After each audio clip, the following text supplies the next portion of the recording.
Hi, welcome to my channel, Math Made Easy with Laurel. I'm Laurel, and in this video we're going to talk about measures of dispersion.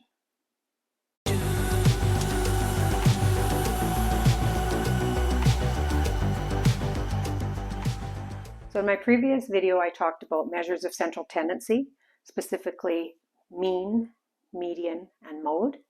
And in this video we're going to talk about range, variance, and standard deviation. So when we talked about measures of central tendency, we were talking about the center of the data. So if we take a look at these two examples, we have two different teachers and they each have 5 students and they have a set of scores on a test. Teacher A had these values and teacher B had these values. You can see that there's quite a difference in the kind of marks. But if we were just to look at the mean of both set of marks, we would find that it's the same. So let's just do that. The mean in this case, remember we add up all the scores and then we divide by the number of scores that we have.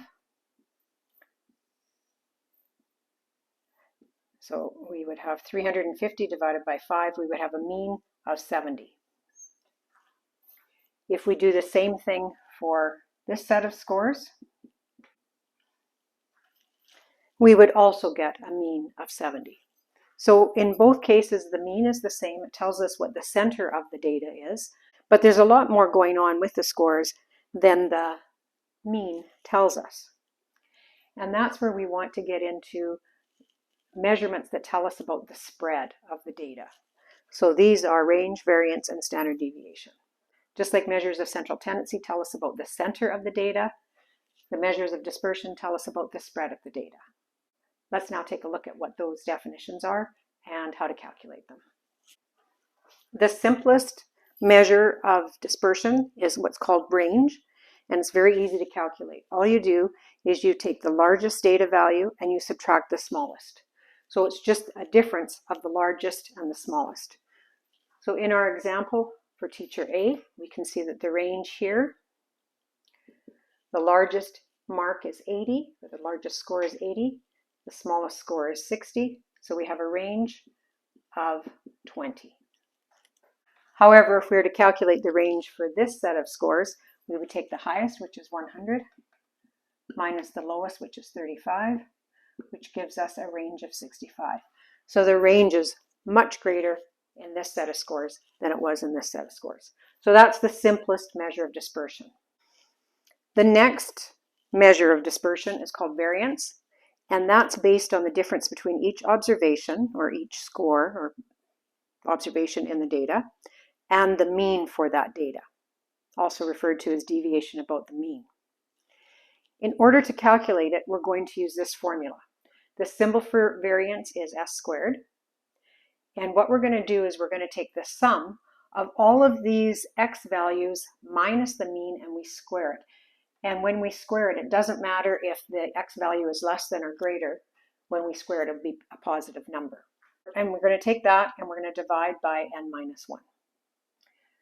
So in other words, we're going to take x1 minus the mean and square it, x2 minus the mean and square it, and so on. And we're going to add all of those values up and we're going to divide by n minus 1. Let's take a look at using that formula for each of these. For teacher A, we already know that the mean of those test scores is 70, and we know there are 5 test scores. So plugging into our formula, we're going to take x1, which is 60, minus the mean, which is 70, and square it. We're going to take x2 and do the same thing. And we do that for each set of values. So I've plugged in all of my x values into the formula, subtracted the mean from each one and then squared it, and then divided by n minus 1. 60 minus 70 is negative 10, but when we square it, it becomes positive 100. 65 minus 70 is minus 5, or negative 5, but when we square it, it becomes 25. 70 minus 70 is 0, 0 squared is 0. 75 minus 70 is 5. 5 squared is 25. 80 minus 70 is 10. 10 squared is 100. 5 minus 1 is 4. So 100 plus 25 plus 25 plus 100 is 250 divided by 4, which is 62.5. So the mean here is 70 and the variance is 62.5. We're going to do the same thing with this set of data. So plugging each of these test scores into my formula, I'm going to get this. Now I'm going to take this difference and square it. So 35 minus 70 is negative 35. Negative 35 squared is positive 1225. 50 minus 70 is 20. 20 squared is 400, and so on. I add up all of those values in the numerator. My denominator is 5 minus 1, which is 4. When I divide, I get a variance of 737.5. So even though this set of test scores and this set of test scores have the same mean, you can see the variance is very different.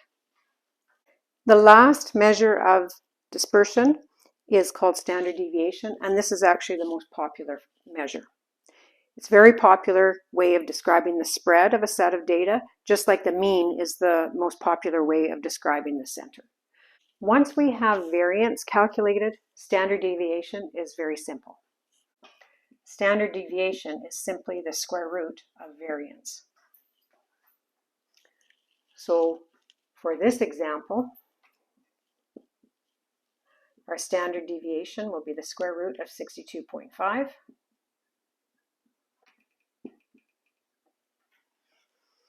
I'm going to round that off to 1 decimal place because my data was given to the whole number, and just like with mean, same thing with standard deviation, you want to round off 1 more decimal place than whatever the data is. Similarly, if we were to calculate the standard deviation for this set of scores, we would simply take the square root of 737.5, which is 27.2. So what you're typically going to see when someone's describing a set of data is the mean as a way of talking about its center, and its standard deviation as a way of talking about the spread of the data.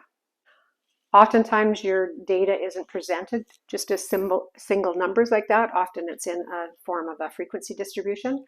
So let's take a look at how we find the measures of dispersion with a frequency distribution. In our next example, we have a frequency distribution of the number of cell phones in a household. So the number of homes that had 1 cell phone was 20, that's the frequency. The number of homes that had 2 cell phones was 25. The number that had 3 was 30. The number that had 4 was 15, and the number that had 5 was 10. If we total this up, we have 100 households. So first of all, we're going to calculate mean because we are going to need that in order to calculate variance and therefore standard deviation. So the mean, which I explained in the last video, is going to be the sum of the data number times its frequency. So the number of homes having 1 cell phone is 20, plus 2 cell phones is 25, and so on. So the x value times the frequency.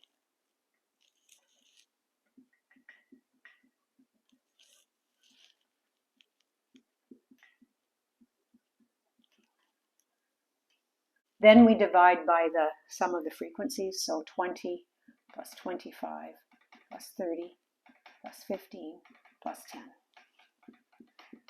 We already know that that's 100.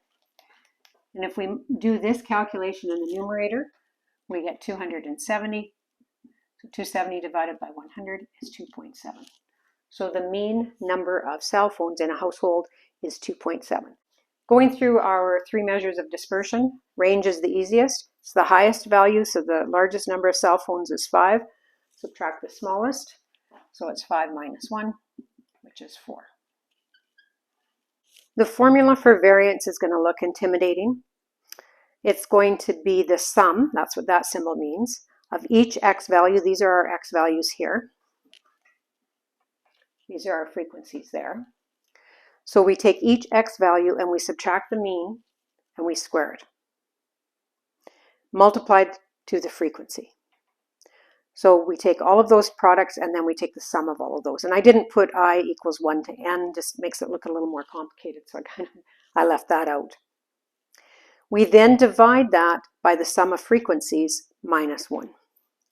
If I were to expand that formula, it would look like this: x1 minus the mean squared times frequency 1 plus x2 minus the mean squared times frequency 2, and so on.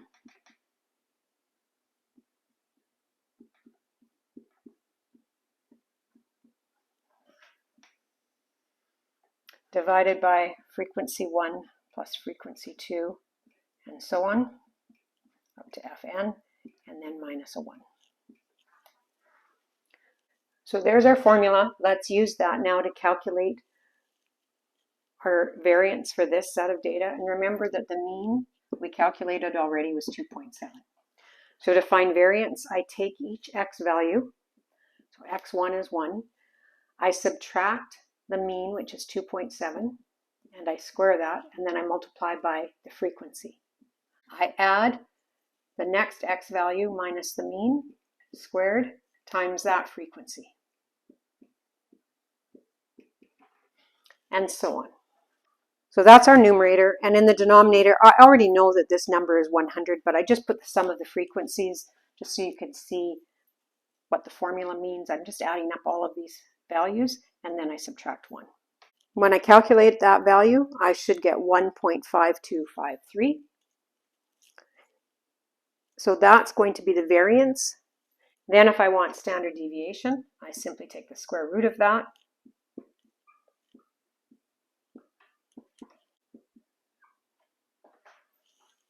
Which is 1.2. So the mean is 2.7, standard deviation is 1.2, and those are the two measurements that I'm going to be most interested in.